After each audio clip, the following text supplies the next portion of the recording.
Chapter 9. I am offered a quest. The next morning, Chiron moved me to cabin 3. I didn't have to share with anybody. I had plenty of room for all my stuff. The Minotaur's horn, one set of spare clothes, a toiletry bag.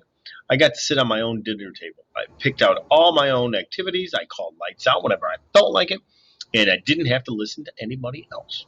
That was absolutely miserable. Just when I started to feel accepted, to feel like I had a home in Cabin 11, and I might have a normal life or normal kid, or as normal as you can when you're a half-blood, I'd been separated out as if I was some kind of rare disease. Nobody mentioned the hellhound, but I got the feeling they were all talking about it behind my back. The attack had scared everyone. It sent 2 messages. One, that I was a son of the sea god, and 2, monsters would stop at nothing to kill me. They could even invade a camp that had always been considered safe. The other campers steered clear of me as much as possible. Oh, sorry about that. Having some trouble here. Cabin 11 was too nervous to have a sword class with me after what I've done to Ares folks in the woods, so my lesson with Luke became one-on-one. He pushed me harder than ever and wasn't afraid to bruise me up in the process. You're going to need all the training you can get, he promised, as we were working with swords and flaming torches. Now let's try that Viper beheaded strike again. 50 more repetitions. Annabeth still taught me Greek in the morning, but she seemed distracted. Every time I said something, she scowled at me as if I poked her between the eyes. After lessons, she would walk away muttering to herself, Quest, Poseidon, dirty, rotten, gotta make a plan. Even Clarice kept her distance, though her venomous looks made it look as though she wanted to kill me for breaking her magic spear. I wish she would just yell at me or punch at me. I'd rather get into fights than be ignored. I knew somebody at camp resented me because one night I came into the cabin and found a mortar. Mortar what? A mortar newspaper dropped inside the doorway, a copy of the New York Daily News, open to the Metro page. The article took me almost an hour to read because the angrier I got, the more words floated around on the page. Boy and mother still missing after freak car accident by Eileen Smith. Sally Jackson and son Percy are still missing 1 week after the mysterious disappearance. The family's badly burned 78 Camaro was discovered last Saturday on a North Long Island road with the roof ripped off and the front axle broken. The car had flipped and skidded for several hundred feet before exploding.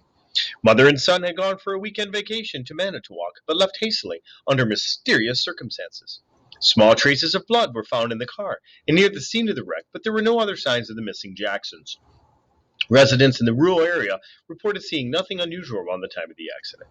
Miss Jackson's husband, Gabe Ugliano, claims that his stepson, Percy Jackson, is a troubled child who has been kicked out of numerous boarding schools and has expressed violent tendencies in the past. Police would not say whether son Percy is a suspect in the mother's disappearance, but they have not ruled out foul play. Below are recent pictures of Sally Jackson and Percy. Police urge anyone with information to call the following toll-free Crime Stoppers hotline. The phone number was circled in black marker.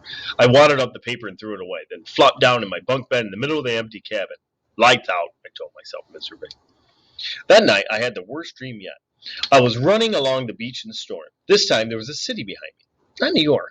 The sprawl was different. Buildings spread further apart, palm trees and low hills in the distance. About 100 yards down the surf, 2 men were fighting. They looked like TV wrestlers, muscular with beards and long hair. Both wore flowing green tunics, one trimmed in blue, the other in green. They grappled with each other, wrestled, kicked, and headbutted. And every time they connected, lightning flashed and the sky grew darker and the wind rose. I had to stop them. I didn't know why, but the harder I ran, the more the wind blew me back, until I was running in place, my heels digging uselessly in the sand.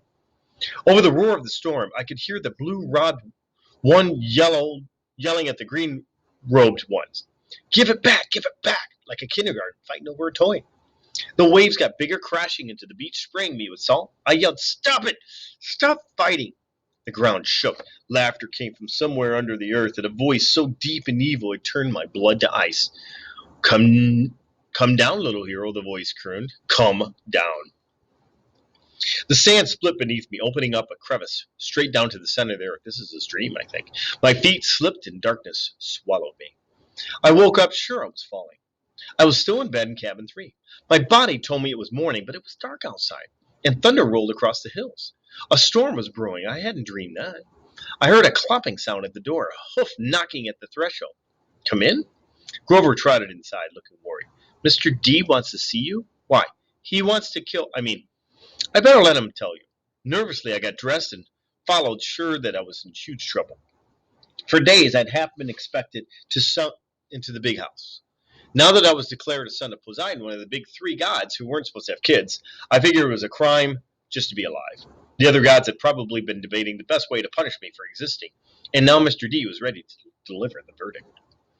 Over Long Island Sound, the sky looked like ink soup coming into a boil.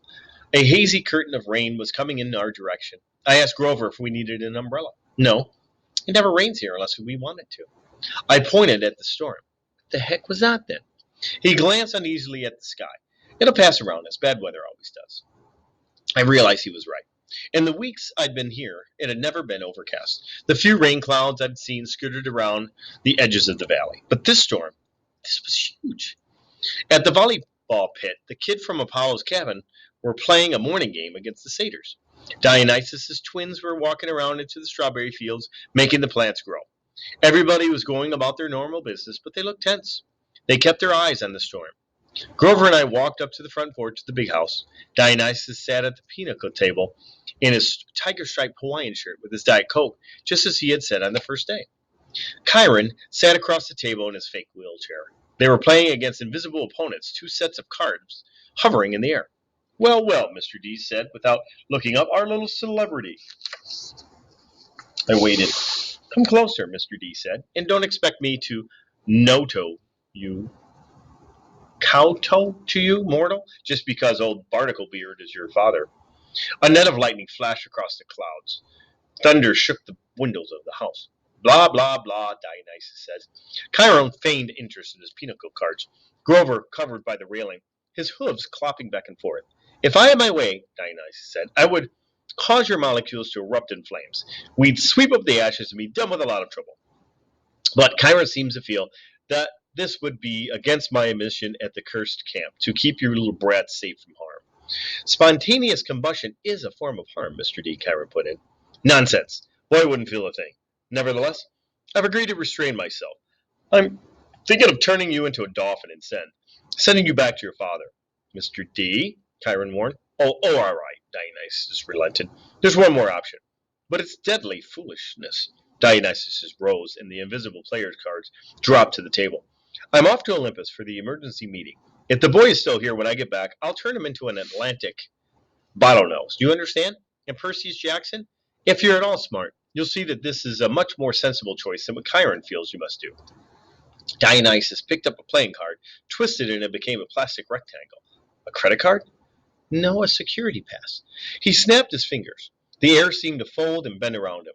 He became a hologram, then a wind, and then he was gone, leaving only the smell of fresh pressed grapes lingering behind him. Chiron smiled at me, but he looked tired and strained. Sit, Percy Jackson. And Grover. We did. Chiron laid his cards on the table, a winning hand he hadn't gotten to use. Tell me, Percy, he said, what did you make of the Hellhound? Just hearing the name made me shudder. Chiron probably wanted me to say, heck, it was nothing. I eat hellhounds for breakfast. But I didn't feel like lying. It scared me, I said. If you hadn't shot it, I'd be dead.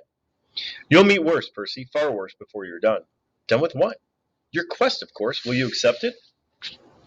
I glanced at Grover, who was crossing his fingers. Sir, I said, you haven't told me what it is yet. Chiron grimaced. Well, that's the hard part, the details. Thunder rumbled across the valley. The storm clouds had now reached the edge of the beach, as far as I could see. The sky and the sea were boiling together. Poseidon and Zeus, I said, they're fighting over something valuable. Something that was stolen, aren't they? Chiron and Grover exchanged looks. Chiron sat forward in his wheelchair. How do you know that? My face felt hot. I wish I hadn't opened up my big mouth. The weather since Christmas has been weird, like the sea and the sky are fighting. Then I talked to Annabeth, and she overheard something about a theft. And I've also had these dreams. I knew it, Grover said. Hush, satyr, Chiron ordered. But it is his quest. Grover's eyes were bright with excitement. It must be. Only the oracle can determine. Chiron stroked his bristly beard. Nevertheless, Percy, you're correct. Your father and Zeus are having the worst quarrel in centuries. They are fighting over something valuable that was stolen. To be precise, a lightning bolt. I laughed nervously. A what? Do not take this lightly, Chiron warned. I'm not talking about some tinfoil-covered zigzag you'd see in a second-grade play. I'm talking about a 2-foot-long cylinder of high-grade celestial bronze, capped on both ends with god-level explosives. Oh, Zeus's master bolt, Chiron said, getting worked up now. The symbol of his power, from which all other lightning bolts are patterned. The first weapon made by the Cyclops for the war against the Titans. The bolt that sheared the top of Mount Etna and hurled Cronus from his throne. The master bolt, which packs enough power to make mortal hydrogen bombs look like firecrackers. And it's misted? Stolen, Chiron said. By who? By whom? You always use whom if it's a prepositional phrase. Chiron corrected. Once a teacher, always a teacher. By you. My mouth fell open. At least, Chiron held up his hand. That's what Zeus thinks. During the winter solstice at the last council of the gods, Zeus and Poseidon had an argument. The usual nonsense. Mother Rhea always liked you best. Air disasters are more spectacular than sea disaster, etc., etc. Afterwards, Zeus realized his master bolt was missing, taken from the throne room under his very nose. He immediately blamed Poseidon. Now, a god cannot usurp another god's symbol of power directly. That is forbidden by the most ancient of divine laws. But Zeus believes your father convinced a human hero to take it. But I didn't. Patience and listen, child, Chiron said. Zeus had good reason to be suspicious. The forges of the Cyclops are under the ocean, which gives Poseidon some influence over the makers of his brother's lightning. Zeus believes Poseidon has taken the master bolt and is now secretly having the Cyclops built an arsenal of illegal copies, which might be used to topple Zeus from the throne. The only thing Zeus wasn't sure about was which hero Poseidon used to steal the bolt. Now, Poseidon has openly claimed you as his son. You were in New York over the winter holidays. You could have easily snuck into Olympus. Zeus believes he has found his thief. But I've never even been to Olympus. Zeus is crazy. Chiron and Grover glanced nervously at the sky. Clouds didn't seem to be parting around us as Grover had promised. They were rolling straight over the valley, sealing us in like a coffin lid. Percy, Grover said, we don't use the C word to describe the Lord of the Sky. Perhaps paranoid, Chiron suggested. Then again, Poseidon had tried to unseat Zeus before. I believe that was question 38 on your final exam. He looked as if he actually expected me to remember question 38. How could anyone accuse me of stealing a god's weapon? I couldn't even steal a slice of pizza from Gabe's poker party without getting busted. Chiron was waiting for an answer. Something about a golden net, I guessed. Poseidon and Hera and a few other gods. They trapped Zeus and wouldn't let him out until he promised to be a better ruler, right? Correct, Chiron said, and Zeus has never trusted Poseidon since. Of course, Poseidon denies stealing the master bolt. He took great offense at the accusation. The two have been arguing back and forth for months, threatening war, and now you've come along, the proverbial last straw. But I'm just a kid. Percy, Grover cut in, if you were Zeus and you already thought your brother was plotting to overthrow you, then your brother suddenly admitted he had broken this sacred oath he took after World War II, that he's fathered a new mortal hero who might be used as a weapon against you. Wouldn't that put a twist in your toga? But I didn't do anything. Poseidon, my dad, he didn't really have this master bolt stolen, did he? Chiron sighed. Most thinking observers would agree that thievery is not Poseidon's style, but the sea god is too proud to try to convince Zeus of that. Zeus has demanded that Poseidon return the bolt by the summer solstice. That's June 21st, 10 days from now. Poseidon wants an apology for being called a thief by the same date. I hope that diplomacy might prevail, that Hera or Demeter or Hestia would make the two brothers see sense. But your arrival has inflamed Zeus's temper. Now either god will break back down. Unless someone intervenes, unless the master bolt is found and returned to Zeus before the solstice, there will be war. And do you know what a full-fledged war would look like, Percy? Bad, I guess. Imagine the world in chaos. Nature at war with itself. Olympians forced to choose sides between Zeus and Poseidon. Destruction. Carnage. Millions dead.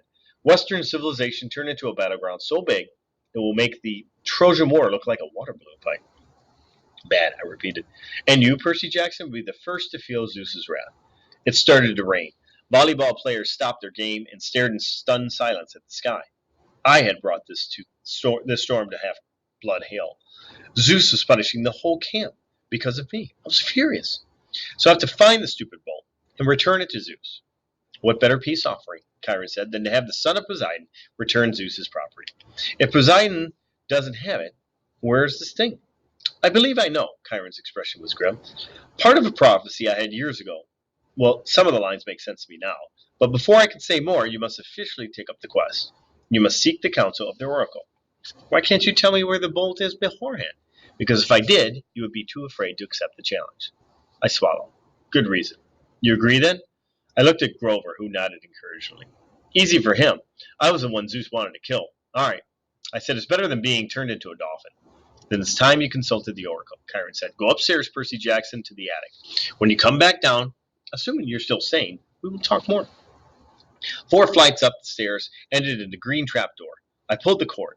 The door swung open and a wooden ladder clambered into place. The warm air from the smelled like mildew and rotten wood and something else. A smell I remember from biology class. Reptiles, the smell of snakes. I held my breath and climbed. The attic was filled with Greek hunk hero junk. Armor stands covered in cobwebs, once bright shields pitted with rust, old leather streamers, trunks plastered with stickers saying Ithaca, Circe's Island, and Land of the Amazons. One long table was stacked with glass jars filled with pickled things, severed hairy claws, huge yellow eyes, various other parts of monsters, a dusty mounted trophy on the wall looking like a giant snake's head, but with horns and a full set of shark's teeth. The plaque read Hydra Head 1, Woodstock, 1969. By the window, sitting on a wooden tripod stool, was the most gruesome memento of all. Ooh, wow, look at that picture. A mummy. Not the wrapped in cloth kind, but a human female body shriveled to a husk. She wore a tie-dye sundress, lots of beaded necklaces, and a headband over her long black hair. The skin of her face was thin and leathery over her skull, and her eyes were glassy white slits, as if the real eyes had been replaced by marbles. She'd been dead a long time.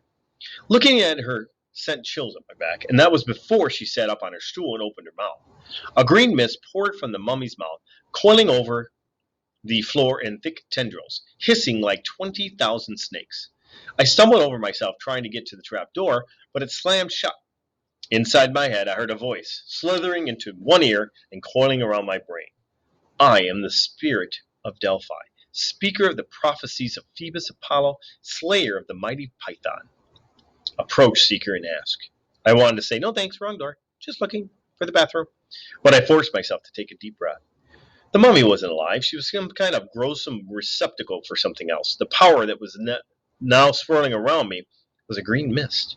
But its presence didn't feel evil, like my demonic math teacher, Mrs. Dobbs of the Minotaur. It felt more like the 3 fates I'd seen knitted the yarn outside the highway fruit stand. Ancient, powerful, and definitely not human. But not particularly interested in killing me either. I got up the courage to ask, what is my destiny? The mist swirling more thickly, collecting right in front of me and around the table with the pickled monster part jars. Suddenly there were 4 men sitting around the table playing cards. Their faces became clearer. It was Smelly Gabe and his buddies. My fists clenched, though I knew this poker party couldn't be real. It was an illusion made out of mist. Gabe turned toward me and spoke in the raspy voice of the oracle. You shall go west and face the god who has turned. His buddy on the right looked up and said in the same voice, You shall find what was stolen and see it safely return. The guy on the left threw in 2 poker chips and then said, You shall be betrayed by the one who calls you a friend.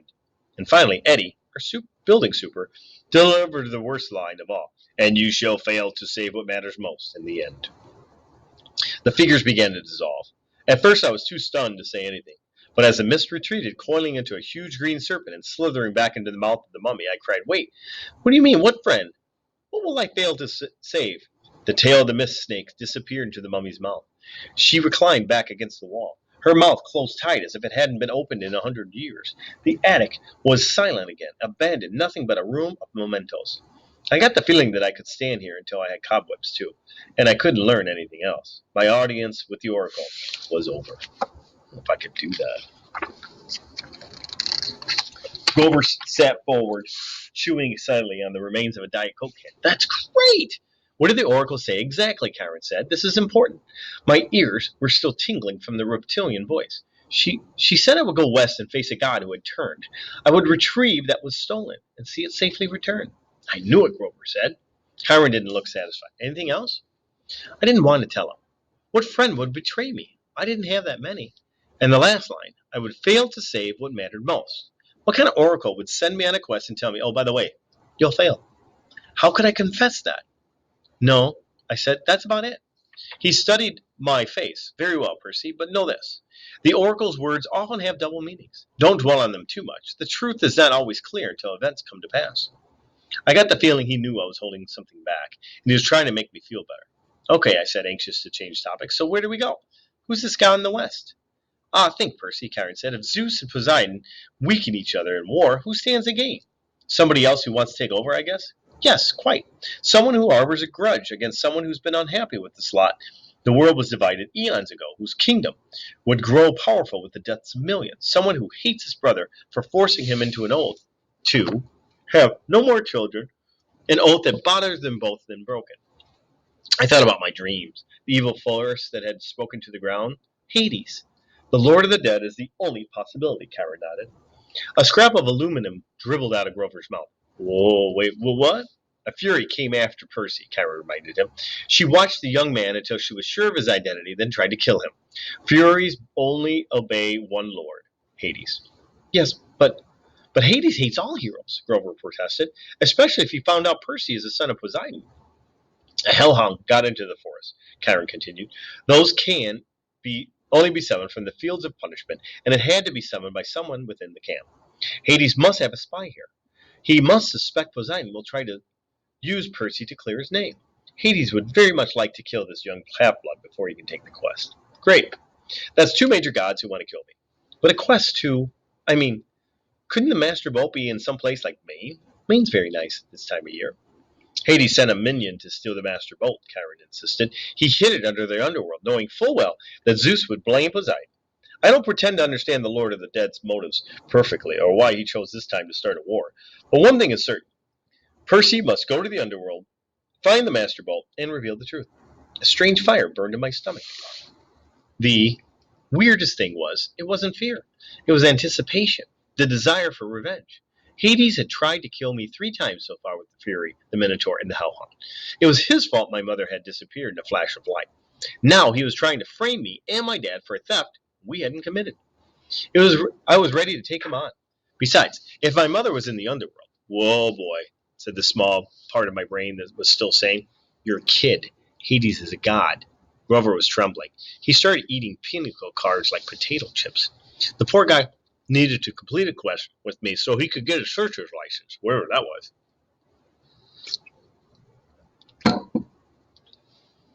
But how could I ask him to do this quest, especially when the Oracle said I was destined to fail? This was suicide. Look, if we know it's Hades, I told Chiron, why can't we just tell the other gods? Zeus or Poseidon could go down to the underworld and bust some heads. Suspecting and knowing are not the same, Chiron said. Besides, even if the other gods suspected Hades, and I imagine Poseidon does, they couldn't retrieve the boat themselves. Gods cannot cross each other's territories except by invitation. That is another ancient rule. Heroes, on the other hand, have certain privileges. They can go anywhere, challenge anyone, as long as they're bold enough and strong enough to do it. No god can be held responsible for a hero's actions. Why do you think the gods always operate through humans?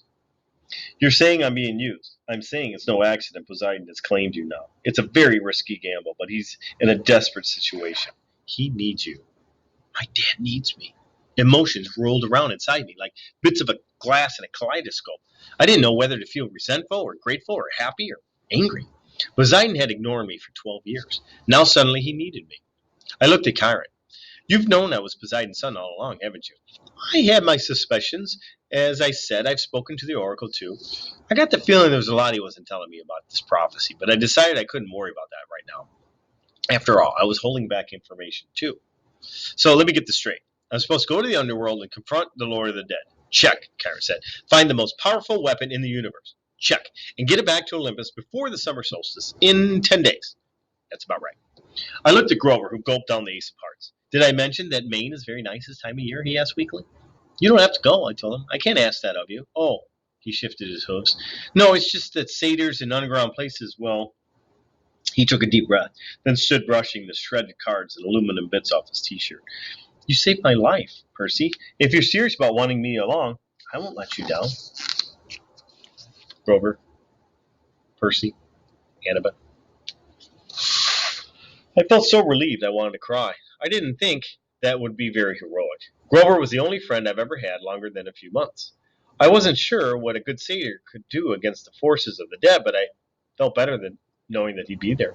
On the way, G-Man, I turned to Chiron. So, where do we go? The Oracle just said to go west. The entrance to the underworld is always in the west. It moves from age to age, just like Olympus. Right now, of course, it's in America. Where? Chiron looked surprised. I thought that would be obvious enough. The entrance to the underworld is in Los Angeles. Oh, I said naturally. So we just get on a plane? No, Grover shrieked. Percy, what are you thinking? Have you ever been on a plane in your life? I shook my head, feeling embarrassed. My mom had never taken me anywhere by plane. She always said we didn't have the money. Besides, her parents had died in a plane crash. Percy, think. You're the son of the sea god. Your father's bitterest rival is Zeus, lord of the sky. Your mother knew better than to trust you in an airplane. You would be in Zeus's domain. You would never come down alive. Overhead, lightning crackled, thunder boomed. Okay, I said, determined not to look at the storm. So I'll travel over land. That's right. 2 companions may accompany you. Grover's one. The other has already volunteered if you would accept her help. Gee, I said, feigned surprise. Who else would be stupid enough to volunteer for a quest like this? The air shimmered behind Chiron. Annabeth became visible, stuffing her Yankees cap into her back pocket.